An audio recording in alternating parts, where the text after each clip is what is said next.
الحمد لله نحمده ونستعينه ونستغفره ونؤمن به ونتوكل عليه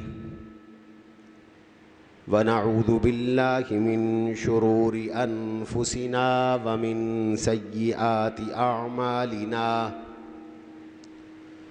من يهده الله فلا مضل له ومن يضلله فلا هادي له ونشهد أن لا إله إلا الله وحده لا شريك له ونشهد أن سيدنا ومولانا محمدًا عبده ورسوله صلى الله تعالى عليه وعلى آله وأصحابه وأزواجه وأتباعه وذرياته أجمعين أما بعد فأعوذ بالله من الشيطان الرجيم بسم الله الرحمن الرحيم إن أول بيت وضع للناس للذي ببكة مباركا وهدى للعالمين فيه آيات بينات مقام إبراهيم ومن دخله كان آمنا ولله على الناس حج البيت من استطاع إليه سبيلا ومن كفر فإن الله غني عن العالمين وقال تبارك وتعالى في موضع آخر وأتموا الحج والعمرة لله فإن أحصرتم فما استيسر من الهدي وقال تبارك وتعالى جعل الله الكعبة بيت الحرام قياما للناس وقال رسول الله صلى الله عليه وسلم إن الله فرض عليكم الحج فيا أيها الناس حجوا وقال رسول الله صلى الله عليه وسلم تابعوا بين الحج والعمرة فإنهما ينفيان الذنوب كما ينفي الكير خبث الحديد وقال رسول الله صلى الله عليه وسلم الحج المبرور ليس له جزاء إلا الجنة وقال رسول الله صلى الله عليه وسلم من حج ولم يرفث ولم يفسق رجع كيوم ولدته أمه وقال رسول الله صلى الله عليه وسلم الإسلام يهدم ما كان قبله والهجرة تهدم ما كان قبلها والتوبة تهدم ما كان قبلها والحج يهدم ما كان قبله وقال رسول الله صلى الله عليه وسلم من لم يمنعه من الحج حاجة ظاهرة أو مرض حابس أو سلطان جائر ولم يحج فمات فليمت إن شاء يهوديا وإن شاء نصرانيا أو كما قال رسول الله صلى الله عليه وسلم اللهم صل على محمد وعلى آل محمد كما صليت على إبراهيم وعلى آل إبراهيم إنك حميد مجيد اللهم بارك على محمد وعلى آل محمد كما باركت على إبراهيم وعلى آل إبراهيم إنك حميد مجيد. اللهم صل على سيدنا ومولانا محمد وعلى آله وصحبه كما تحب وترضى عدد ما تحب وترضى. عزیزان گرامی، بزرگان محترم، سامعین مکرم، ذوالقعدہ اشہر حج میں سے ہے.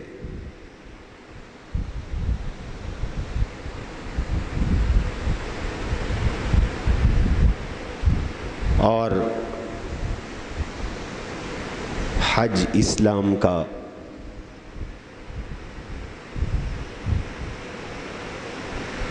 پانچواں رکن اور فرض ہے. اللہ تعالیٰ نے ارکان اسلام کی ترتیب ایسی بنائی ہے، نماز زندگی میں ہر روز فرض ہے، 5 مرتبہ فرض ہے. زکوٰۃ سال میں 1 بار فرض ہے. روزہ سال میں 30 یا 29 دن فرض ہے. اور حج زندگی میں 1 بار فرض ہے.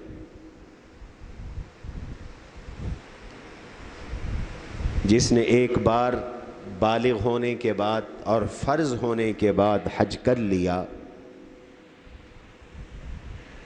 اس کا فریضہ ادا ہو گیا. اب وہ جتنے حج کرے گا وہ نفلی حج ہوں گے، الا یہ کہ کوئی حج کی منت مان لے تو پھر فرضی حج ادا کر لینے کے باوجود حج کرنا واجب ہو جاتا ہے. اس لیے کہ منت پورا کرنا واجب ہے. وَلْيُوفُوا نُذُورَهُمْ وَلْيَطَّوَّفُوا بِالْبَيْتِ الْعَتِيقِ.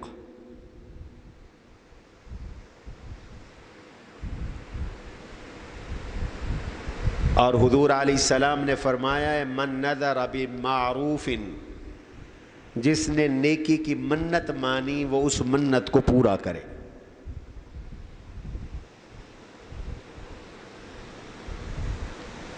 حج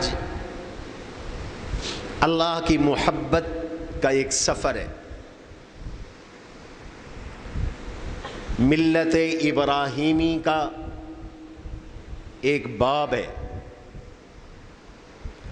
حضرت سیدنا ابراہیم علی نبینا وعلیہ الصلاۃ والسلام اور آپ کی ذریت کی سنت کی اتباع ہے. حضور نبی کریم صلی اللہ علیہ وسلم کی سنت کی اتباع ہے.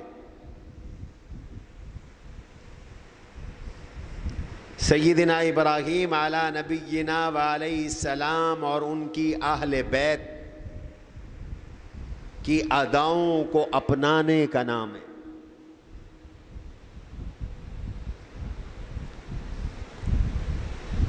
کائنات کے بہترین خطے کی طرف سفر کرنے کا نام ہے.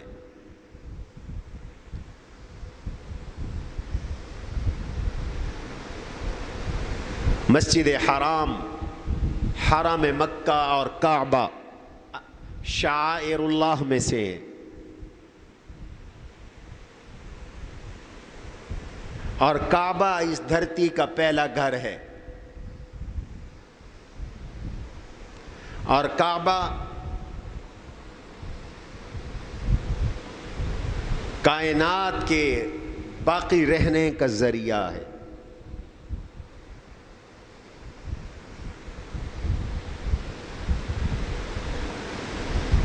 اور کعبے کی برکت سے حرم کا پورا خطہ، مکہ مکرمہ کے ارد گرد حدود حرم متعین ہے. یہ سب محترم ہے.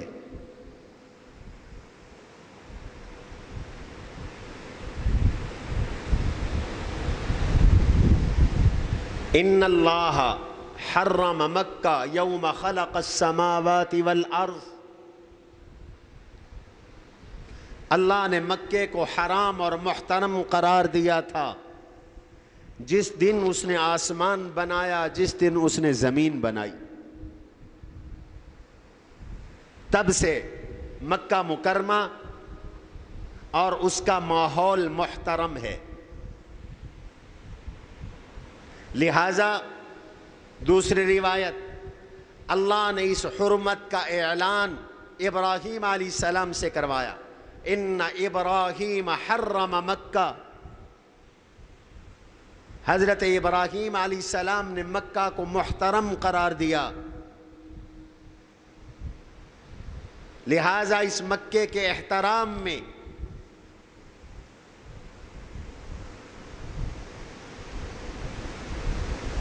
فلا یصاد صیدها، حدود حرم میں شکار کرنے کی اجازت نہیں، ولا یعضى شجرها، حدود حرم میں کوئی درخت کاٹنے کی اجازت نہیں۔ جتنی بھی حرم کی حدود ہے،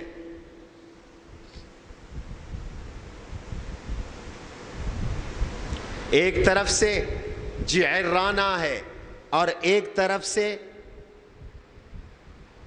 مسجد عائشہ تنعیم ہے۔ یہ حدود ابراہیم علیہ السلام نے قائم کی تھی، آج تک چلی آ رہی ہیں اور ان میں ترمیم کی اجازت نہیں ہے۔ ایک طرف عرفات کا ابتدائی حصہ ہے، وہ حد ہے حرم کی، اس کے بعد حل شروع ہوتا ہے۔ لہذا ان حدود حرم کا احترام ہے۔ ولا يعضد شجرها ولا ورقها ولا يلتقط لقطتها الا لمنشد او كما قال، حدود حرم میں درخت کاٹنا جائز نہیں، پتے توڑنا جائز نہیں، شکار کرنا جائز نہیں۔ حالت احرام میں ہو یا حدود حرم میں ہو اور تمہارے ہاتھوں میں شکار آ جائیں تو پکڑنے کی اجازت نہیں ہے، یہ تمہارا امتحان ہے۔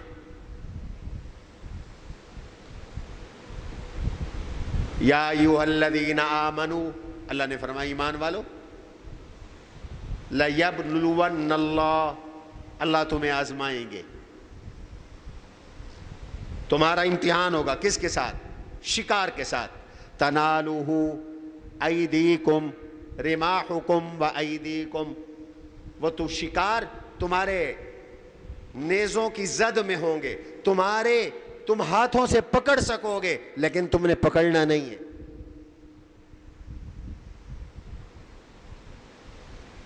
حتیٰ کہ جو باہر سے قتل کر کے حرم میں آ گیا اس کو گرفتار اور پکڑنے کی اجازت نہیں ہے، اس کو مجبور کرو کہ وہ حدود حرم سے باہر نکلے، پھر اسے گرفتار کرو۔ ان حدود حرم کا اتنا احترام ہے، اس میں گناہ کرو گے تو پکڑ بڑھ جاتی ہے۔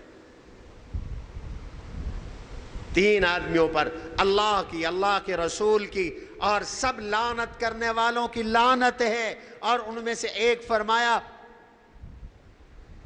ملحد فی الحرم، جو حدود حرم میں بے دینی پھیلاتا ہے، بدعت سر انجام دیتا ہے، بدعت کی ترویج کرتا ہے، گناہ کرتا ہے، گناہ کی ترویج کرتا ہے، گناہ کی اشاعت کرتا ہے اور لوگوں کو دین سے ہٹاتا ہے، اس پہ اللہ کی، اللہ کے رسول کی اور پوری کائنات کی لعنت ہے۔ حرم کا احترام ہے۔ اور پھر حدود حرم میں کعبہ،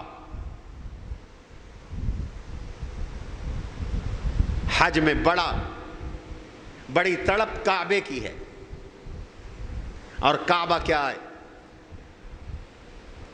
ان اول بیت وضع للناس للذی ببکہ، دنیا کے بت قدوں میں پہلا وہ گھر خدا کا، ہم اس کے پاسباں ہیں، وہ پاسباں ہمارا پہلا گھر۔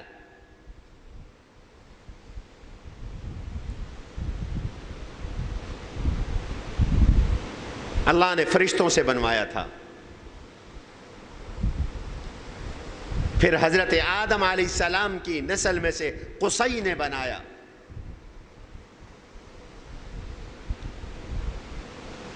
شیش علیہ السلام نے بنایا، پھر طوفان نوح میں گر گیا، اس کے نشان مٹ گئے، ایک عرصے تک کعبہ بے نشان رہا۔ اب اللہ نے حکم دیا حضرت ابراہیم علیہ السلام کو، شام سے بھیجا سیدہ ہاجرہ اور شیر خوار بچے کے ساتھ، جاؤ اس ویران جنگ بے آباد پہاڑیوں میں چھوڑ آؤ، اپنی بیوی کو بھی بچوں کو بھی۔ چھوڑ دیا، واپس چلے جا رہی ہیں، سیدہ ہاجرہ آواز لگا رہی ہیں کہ کس کے سہارے ہمیں اس جنگل میں چھوڑ کے جا رہے ہو؟ پانی کوئی نہیں، آبادی کوئی نہیں، کھانے پینے کا سامان کوئی نہیں، میرا دودھ پیتا بچہ ہے اسماعیل، میں تنہا عورت زاد ہوں۔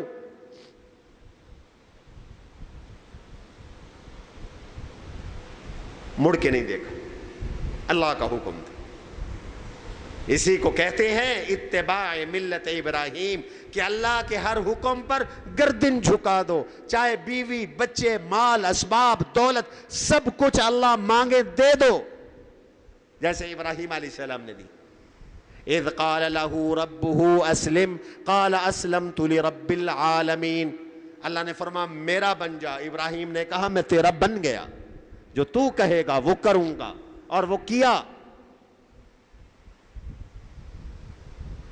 بچے کس کو پیارے نہیں ہوتے، اور یہ تو وہ بچہ ہے جس کو 90 سال مانگ مانگ مانگ کر لیا ہے۔ چھوڑ جاؤ یہاں، چھوڑ دیا۔ سیدہ ہاجرہ نے فرمایا اللہ کے حکم سے ہے؟ جی، اشارہ کیا اللہ کے حکم سے۔ اما ہاجرہ نے فرمایا پھر میرا اللہ مجھے ضائع نہیں کرے گا، میرا اللہ مجھے ضائع۔ طالب علموں تم بھی اللہ کا دین پڑھ رہے ہو، حضرت ہاجرہ والا توکل بناؤ کہ میرا اللہ مجھے ضائع نہیں کرے۔ ایک طرف ہٹ کر ہاتھ اٹھا لیے، ربنا انی اسکنت من ذریتی بواد غیر ذی زرع عند بیتک المحرم، اللہ تیرے سہارے پر اپنی بیوی اور بچے کو اس ویرانے میں چھوڑ کے جا رہا ہوں، تیرے پاک گھر کے پڑوس میں چھوڑ کے جا رہا ہوں، جہاں تیرا پاک گھر ہے، اگرچہ اس کی اب عمارت نہیں رہی لیکن تیرا گھر تو موجود ہے۔ ربنا لیقیموا الصلاة فاجعل افئدة من الناس تهوی الیہم وارزقهم من الثمرات لعلهم یشکرون، مولا اپنے بندوں کے دل ادھر متوجہ کر دے، بندے تیرے ادھر آ جائیں، ان کو بھوکا نہ رکھنا، ان کو پھلوں سے رزق دینا۔ روٹی نہیں مانگی ابراہیم علیہ السلام نے، پھل مانگے۔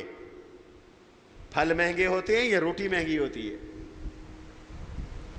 قیمتی چیز مانگی، اعلیٰ مل گئی تو ادنا مل گئی۔ جب پھل ملے تو پھل کھانے کے بعد یا کھانے سے پہلے ہوتے ہیں، روٹی خود بخود مل گئی۔ میں اس جنگل میں چھوڑ کے کیوں جا رہا ہوں؟ الہ العالمین، اس لیے لیقیموا الصلاۃ، تاکہ یہ نماز قائم کریں۔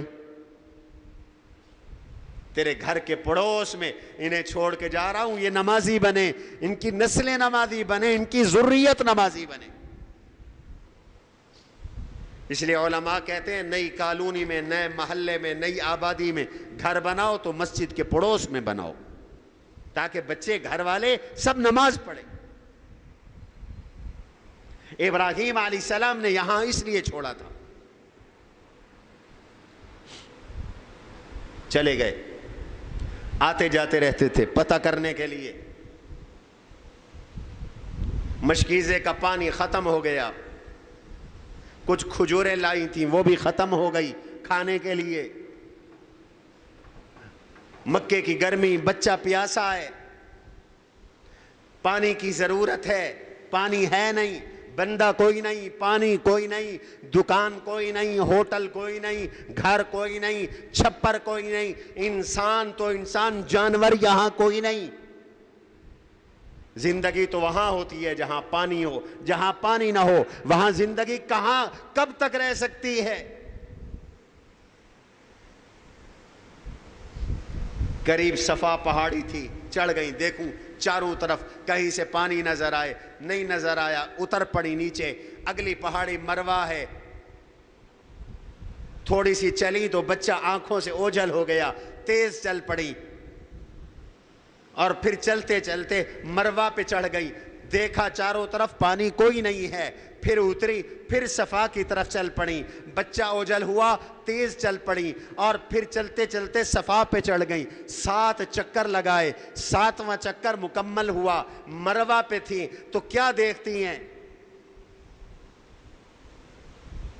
اپنے بیٹے اسماعیل کے پاؤں میں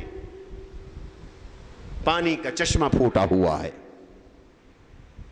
یہ پانی کا چشمہ پھوٹا ہوا ہے۔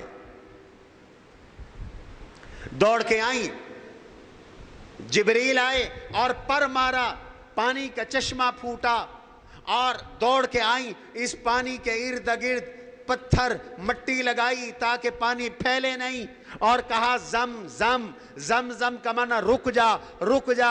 میرے آقا فرماتے ہیں رحم اللہ ام اسماعیل، اللہ اسماعیل کی امی پہ رحم فرما، لو لم یقل زم زم لکان عینا معینا، اگر وہ زمزم نہ کہتی تو یہ ایسا چشمہ بنتا جو جاری ہوتا، اور پوری روئے ارض پر یہ زمزم کا پانی اللہ پہنچا دیتے، یہ چشمہ بہ بہ کے پہنچتا۔ اللہ کے نیک بندوں کا حکم پانی بھی مانتا، اللہ کی نیک بندی کی آرزو اور دعا پر یہ زمزم کا چشمہ نکلا، اور اللہ کی نیک بندی کی حکم پر یہ چشمہ روکا، کنواں بنا۔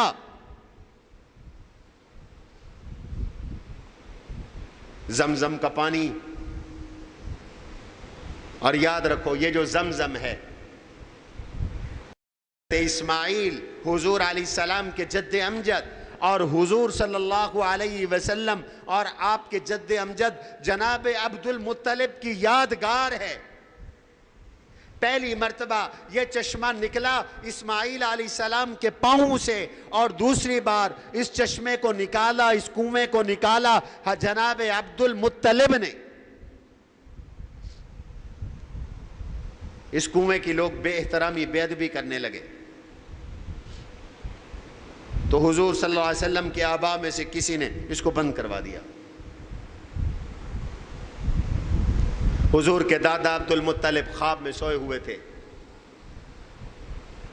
3 راتیں مسلسل خواب آیا، احفر زمزم، احفر مضمونہ، احفر طیبہ، زمزم کھودو، پاکیزہ پانی کھودو، نہ ختم ہونے والا پانی کھودو۔ 1 رات خواب، دوسری رات خواب، پھر بھی نہیں پرواہ کی، تیسری رات خواب۔ اب بیٹوں سے کہا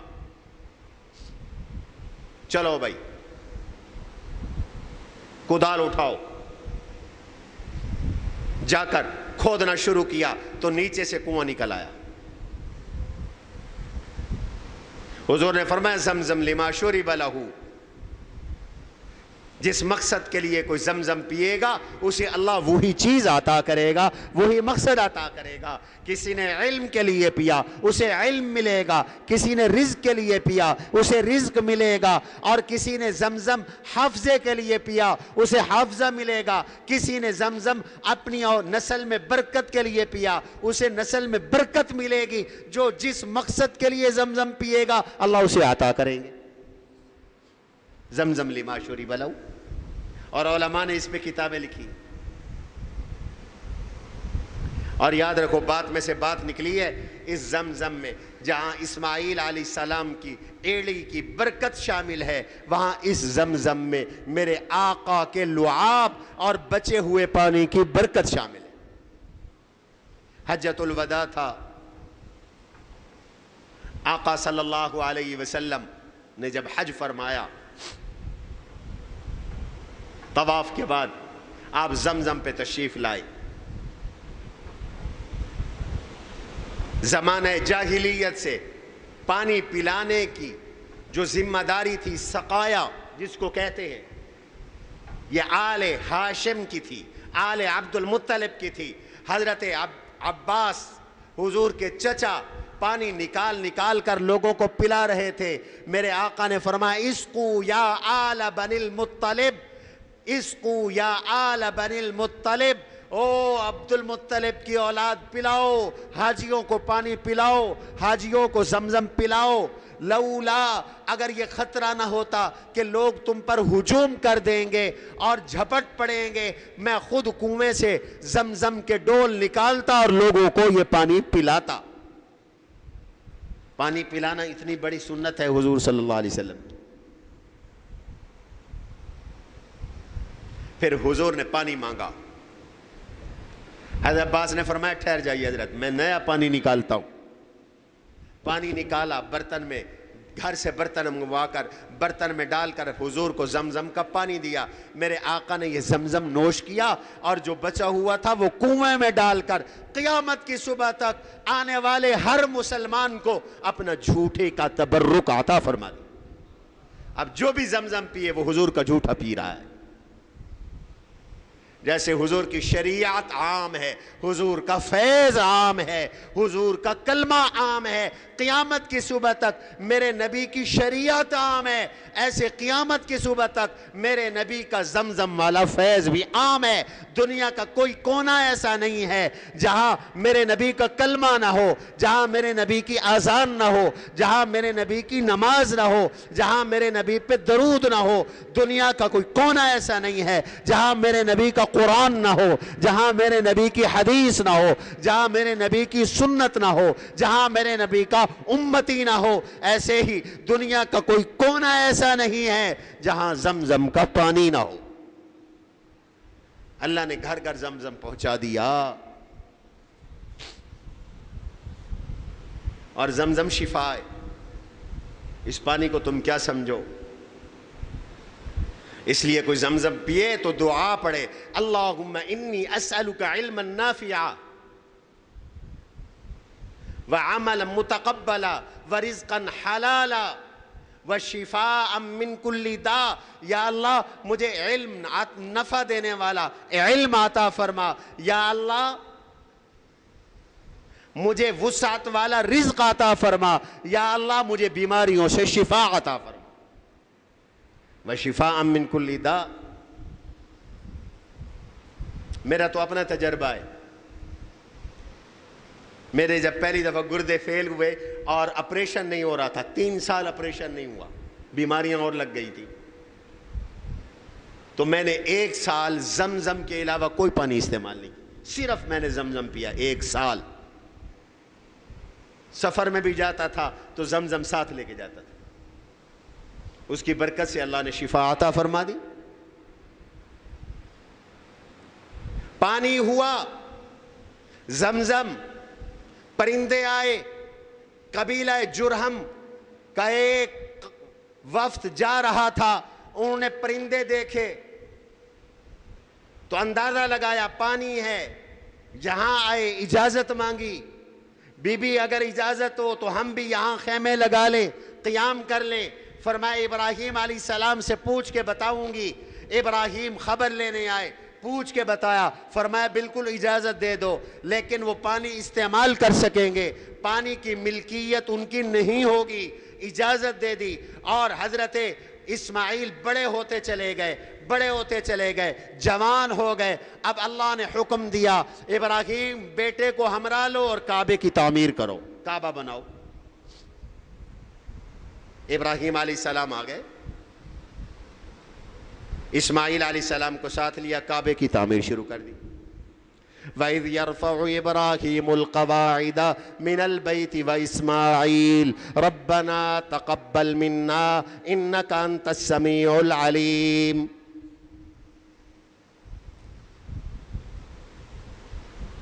دعا کا اللہ نے ذکر کیا، بنانے کا اللہ نے ذکر کیا، بیت اللہ کو آباد کرنے کا اللہ نے ذکر کیا، وَطَهِّرَ بَيْتِيَ لِلطَّائِفِينَ وَالْقَائِمِينَ وَالْعَاكِفِينَ وَالرُّكَّعِ السُّجُودِ۔ میرے گھر کو پاک صاف رکھو، بتوں سے بھی پاک رکھو، گندگی سے بھی پاک رکھو۔ یہاں طواف کرنے والے آئیں، اعتکاف کرنے والے آئیں، رکوع کرنے والے آئیں، سجدے کرنے والے آئیں۔ بیت اللہ بنا، کہاں بنائے؟ جبریل نے آ کے پر مارا، بنیادیں نکل آئیں۔ آج بھی بیت اللہ انہی بنیادوں پر ہے، اگرچہ حتیم کا حصہ باہر نکلا ہوا ہے۔ ابراہیم علیہ السلام نے جو کعبہ بنایا تھا، حضور علیہ السلام ارشاد فرماتے ہیں اس میں یہ حتیم کا حصہ پورا شامل تھا۔ یہ جو باہر چھوٹی سی دیوار ہے، دیوار والا حصہ ہے، یہ حصہ بھی کعبے میں شامل تھا۔ اور ابراہیم علیہ السلام کے کعبے کے 2 دروازے تھے اور دونوں زمین کے برابر تھے، ایک مشرق میں تھا، ایک مغرب میں تھا۔ سیدہ ہاجرہ نے اپنے ایک دروازے کے پاس اپنا دوپٹہ اور چادر وہ لٹکا لی، اس کا سایہ بنا لیا، یہیں پر رہتی تھی، یہیں پر اسماعیل علیہ السلام کی شادی ہوئی۔ یہ اللہ کا محترم گھر بنا، یہ مقدس گھر بنا، اس کے 4 کونے تھے۔ اور فرمایا انسان کے دل کے اندر بھی 4 قسم کے اللہ نے ارکان رکھے ہیں، ایک الہی رکن ہے، ایک ملکی رکن ہے، اور ایک نفسانی رکن ہے، ایک شہوانی رکن ہے۔ بیت اللہ کے بھی 4 کونے ہیں، ایک کا نام حجر اسود ہے، ایک کونے کا نام رکن یمانی ہے، ایک کا نام رکن شامی ہے، ایک کا نام رکن عراقی ہے۔ فرمایا یہ جو رکن حجر اسود ہے، یہ انسان کے دل میں جو رکن الہی ہے اس کی اس سے مشابہت ہے، اور جو رکن یمانی ہے اس کی مشابہت رکن ملکی سے ہے۔ رکن ملکی فرشتے والا رکن، یہ انسان کے دل میں ہے۔ فرشتہ دل میں نیکیوں کے حکم دیتا ہے، ڈالتا ہے۔ اور فرمایا جو رکن عراقی ہے، جو رکن شامی ہے، وہ دل کے رکن نفسانی کی طرح ہے، اور جو رکن شامی ہے، رکن عراقی ہے، وہ دل کے رکن شیطانی کی طرح ہے۔ اور بعض مقامات سے اگر حتیم کو دیکھو تو یہ بیضوی شکل کا لگتا ہے۔ اور انبیاء علیہ السلام کے دل کے 3 ارکان ہوتے ہیں، ایک ان میں رکن الہی ہوتا ہے، ایک ان میں رکن ملکی ہوتا ہے، اور ایک ان میں رکن نفسانی ہوتا ہے۔ ان میں رکن شیطانی اور شہوانی نہیں ہوا کرتا۔ اللہ نے انسان کے دل کی طرح بنا دیا کعبے کو، اور یہ دل، مومن کا دل، اس دل کے ساتھ جڑا ہوا ہے، چمٹا ہوا ہے۔ اب کعبہ مقناطیس کی طرح ہے، مومن کو اپنی طرف کھینچتا ہے۔ کون سا مسلمان ہے جو آج یہ آرزو نہیں رکھتا اللہ مجھے کعبے میں لے جا، یا اللہ مجھے کعبہ دکھا؟ ہماری تو نماز اور عبادت بھی اللہ نے کعبے کے ساتھ جوڑ دی ہے۔ فَوَلِّ وَجْهَكَ شَطْرَ الْمَسْجِدِ الْحَرَامِ، رخ قبلے کی طرف کرو، کعبے کی طرف کرو، کعبے کا دور سے بھی احترام کرو۔ وَأَيْنَمَا كُنْتُمْ، جہاں بھی تم ہو کعبے کی طرف رخ کرو۔ حج کیا ہے؟ اسلام کا 5واں رکن، اللہ کی محبت کا سفر، بیت اللہ کے محبت کا سفر، اور اللہ کے گھر کے ارد گرد چکر کاٹنے کا سفر، یہ حج ہے۔ فرمایا حج فرض ہے۔ وَلِلَّهِ عَلَى النَّاسِ حِجُّ الْبَيْتِ مَنِ اسْتَطَاعَ إِلَيْهِ سَبِيلًا، حج فرض ہے ہر اس آدمی پر، نمبر 1 بالغ ہو، بچے پر حج فرض نہیں ہے۔ اگر کسی نے بچپن میں حج کیا ہے تو بالغ ہو کر اس پر اگر اس کے پاس استطاعت ہے تو حج دوبارہ کرنا پڑے گا۔ حج فرض ہے بالغ پر، عاقل پر، مجنون پر نہیں ہے، آزاد پر، غلام پر نہیں ہے، اور اس پر من استطاع الیہ سبیلا، جو وہاں پہنچنے کی استطاعت رکھتا ہے، اعضاء اس کے صحیح سلامت ہیں، اگر نابینا ہے، اگر پاؤں سے معذور ہے، چل نہیں سکتا، اگر عورت ہے اس کے ساتھ محرم نہیں ہے، اس پہ بھی حج فرض نہیں۔ عورت پہ حج تب فرض ہوگا جب اس کے ساتھ محرم ہو۔ لا یخلون رجل بامرأۃ، خبردار کوئی مرد کسی عورت سے کسی غیر محرم عورت سے تنہائی نہ کرے۔ ولا یسافرن امرأۃ الا ومعها ذو رحم محرم، کوئی عورت بغیر محرم کے اس رشتہ دار کے جس رشتہ دار سے نکاح کبھی حلال نہیں ہوتا، اس محرم کے بغیر کوئی عورت سفر نہ کرے۔ میں کہتا رہتا ہوں حج تو محرم کے بغیر جائز نہیں ہے، ہاں ناراض نہ ہونا۔ یونیورسٹی میں لاہور، کراچی، اسلام آباد، لندن، سوئٹزرلینڈ، آسٹریلیا، وہ اکیلی چھوکری کو بھیجنا جائز ہے؟ تمہارے عقلوں پہ پردے کیوں آ گئے؟ پڑھانا ہے تو خود ساتھ لے کے جاؤ، اکیلے کیوں بھیجتے ہو؟ لعنت کی ہے حضور صلی اللہ علیہ وسلم نے اکیلے سفر کرنے والی عورت پر۔ جب حج پہ اکیلے نہیں جا سکتی تو تعلیم کے لیے اکیلے کیسے جا سکتی ہے؟ جب مقدس زمانے اور خیر القرون میں اکیلے جانے کی اجازت نہیں تھی، آج کے بے حیائی کے دور میں اکیلے جانے کی اجازت کیسے دی جا سکتی ہے؟ کیوں بھیجتی ہو بچیوں کو اکیلے؟ اگلے دن ایک انٹیلیجنس ادارے کے افسر مجھے ملے، انہوں نے مجھ سے وہ یونیورسٹی کے انکشافات کیے بچیوں کے کہ پاؤں کے نیچے سے زمین نکل جاتی ہے۔ نشتر میڈیکل کالج کی بچیوں کے انکشافات کیے، پرنسپل بے بس۔ سمجھدار بننا چاہیے، شریعت کو نہ چھوڑو ورنہ دنیا آخرت کی رسوائی مقدر بنتی۔ میں عرض کر رہا ہوں آنے جانے کا خرچ موجود ہو، اہل و عیال کا پیچھے نفقہ اور خرچ بھی موجود ہو، حج فرض ہے، اور یہ ایسا سعادت کا عمل ہے حج۔ حضور صلی اللہ علیہ وسلم فرماتے ہیں الحج المبرور لیس له جزاء الا الجنہ، مقبول حج کا بدلہ جنت سے کم ہے ہی نہیں، جنت ملے گی مقبول حج پر۔ حج کیا ہے؟ یا عمر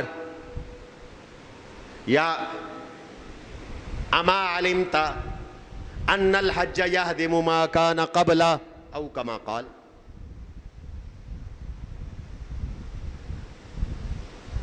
ایک صحابی حضور سے بیعت کرنے لگے، کہنے لگے حضرت میں آپ سے بیعت کرنا چاہتا ہوں۔ آپ نے ہاتھ آگے بڑھایا، اس نے ہاتھ پیچھے کھینچ لیا۔ مالک یا عمر، عمر ابن عاص تمہیں کیا ہوا؟ خود ہی تو کہا تھا بیعت کرنا چاہتا ہوں، تو پھر کیوں نہیں بیعت کرتے؟ حضرت عمر ابن عاص دل کے سچے تھے، کہنے لگے اشترے تو میری ایک شرط ہے۔ قال تشترے تو ماذا، فرمایا بتاؤ تمہاری کیا شرط ہے؟ فرمایا آقا میری شرط ہے کہ میرے گناہ سارے دھل جائیں، مٹ جائیں، میں تب اسلام قبول کروں گا۔ میرے آقا نے فرمایا اما علمت یا عمر ان الاسلام یہدم ما کان قبلہ، کوئی 70 سال کا کافر اگر کلمہ پڑھ لے تو اس کے پچھلے صغیرہ کبیرہ سارے گناہ معاف، حقوق اللہ بھی معاف، حقوق العباد بھی معاف۔ تم نہیں جانتے؟ وَأَنَّ الْحِجْرَةَ تَهْدِمُ مَا كَانَ قَبْلَهَا، ہجرت سے بھی سارے گناہ معاف. وَأَنَّ التَّوْبَةَ تَهْدِمُ مَا كَانَ قَبْلَهَا، توبہ سے بھی سارے گناہ معاف. وَأَنَّ الْحَجَّ يَهْدِمُ مَا كَانَ قَبْلَهُ، اور حج کرنے سے بھی پچھلے سارے گناہ معاف. لیکن حقوق اللہ معاف، حقوق العباد ادا کرنے پڑیں گے، قرض ادا کرنا پڑے گا، یاد رکھو. ایویں نہ جو ست چوہے کھا کے بلی حج تے ٹور ونجے، حقوق العباد دینے پڑیں گے. حج پہ جاؤ تو حقوق العباد ادا کر کے جاؤ. زندگی کا کوئی پتہ نہیں ہے. اللہ کے دربار میں، اللہ کے گھر میں جب پیشی ہو تو کسی کا بوجھ نہ ہو، نہ گناہوں کا بوجھ ہو، نہ لوگوں کے حقوق کا بوجھ ہو. حج کرو اور لوگوں کے حقوق ادا کر کے جاؤ. باقی جو گناہ ہیں وہ اللہ معاف کر دیتے ہیں حج کے ساتھ. اور حج آدمی کو کیا سے کیا بنا دیتا ہے. 2 شرطیں لگی، اللہ نے لگائی ہیں. پہلی شرط، اللہ نے فرمایا، اللہ کے نبی نے فرمایا، اللہ نے تو 3 شرطیں لگائیں کہ حج میں 3 کام نہیں کرنے. الحج اشہر معلومات، حج مخصوص مہینوں میں احکام کی ادائیگی کا نام ہے. یہ مہینے شوال، ذوالقعدہ، ذی الحج کے 10 دن، ان میں احرام انہی میں پہننا جائز. اس سے پہلے حج کا احرام جائز نہیں. یہ اشہر حج ہے. فمن فرض فیہن الحج، جس نے اپنے اوپر حج لازم کیا ہے، احرام پہنا ہے، حج کی نیت سے گیا ہے، اس کو کہہ دو 3 احتیاطیں ہیں. فلا رفث ولا فسوق ولا جدال فی الحج، خبردار ہو کے آنا. اللہ کا دربار ہے، اللہ کا گھر ہے، مقدس جگہ ہے، اللہ کا حرم ہے، اللہ کے نبی کا حرم ہے. مدینہ مسجد نبوی اللہ کے نبی کا حرم ہے، اور مکہ اللہ کا حرم ہے. ہوشیار ہو کے آنا، خبردار ہو کے آنا. فلا رفث، زبان سے گندی باتیں نہ نکلیں.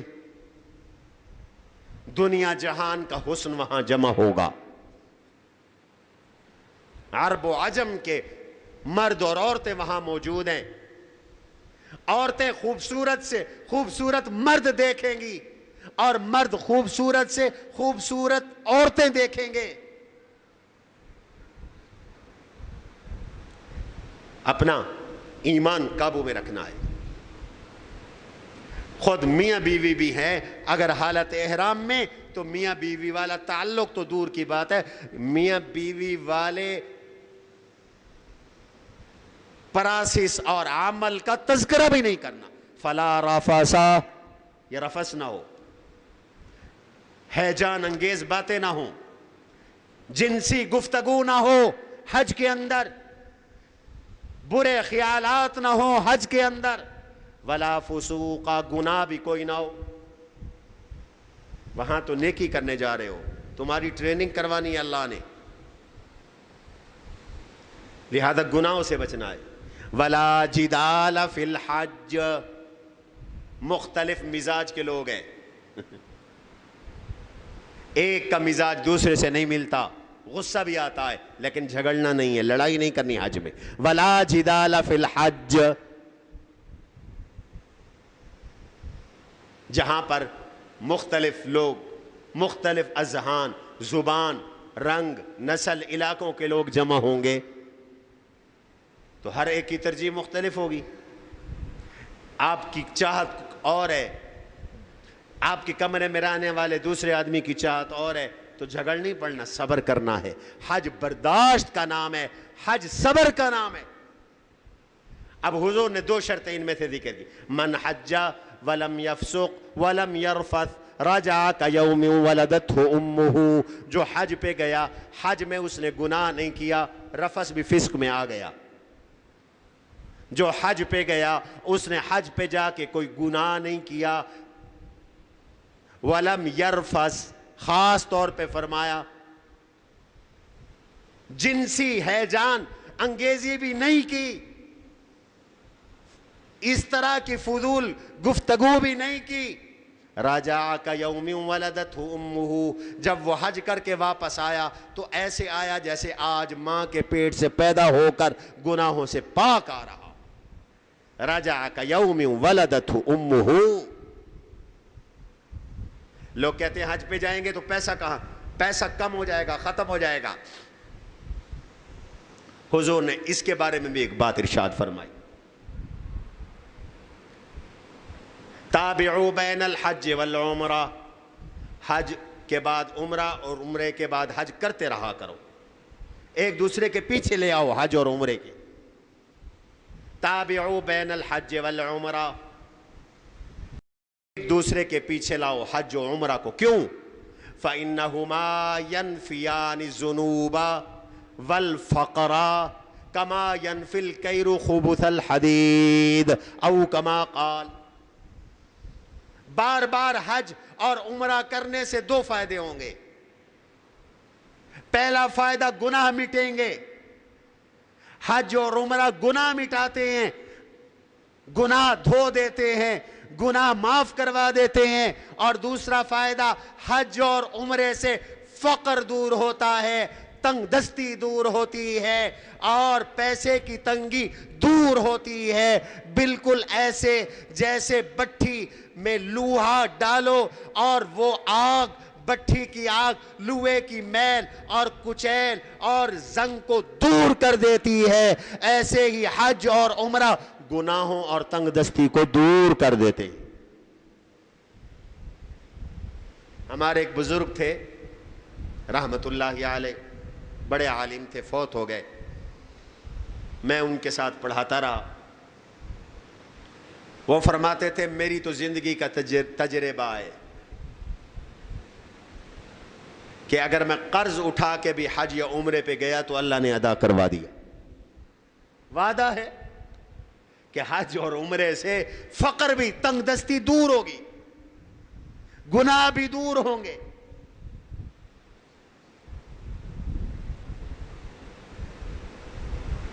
اس لیے شوق سے حج کرو۔ حضور فرماتے ہیں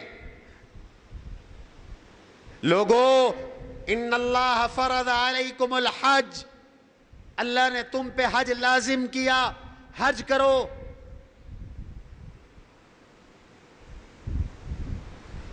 اور ایک صحابی نے پوچھ لیا حضرت اسی ایک سال یا ہر سال حج فرض ہے؟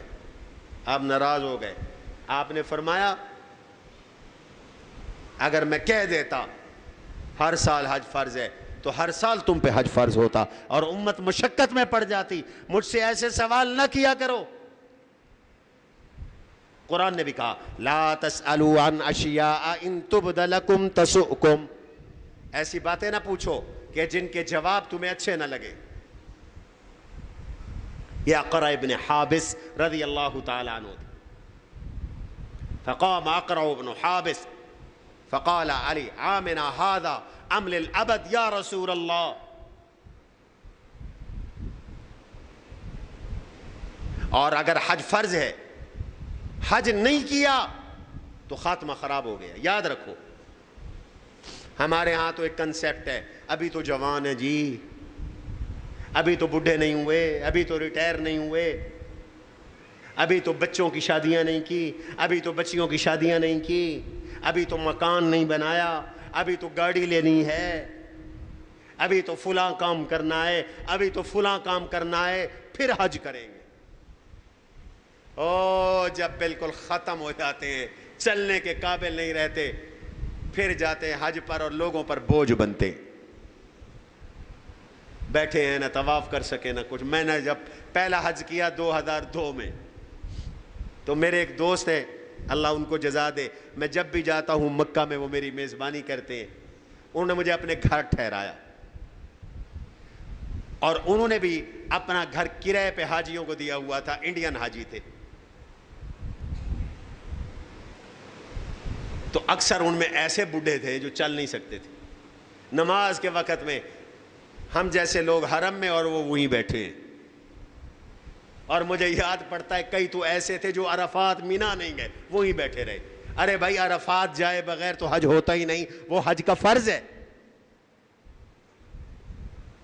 تو بابا یہ کنسیپٹ غلط ہے، یہ تصور غلط ہے کہ جوانی نہیں، ابھی تو بڈھے ہوں گے تو حج کریں گے. حج فرض ہو گیا، حج کرو. اور اگر حج نہیں کیا اور موت آ گئی تو خاتمہ خراب.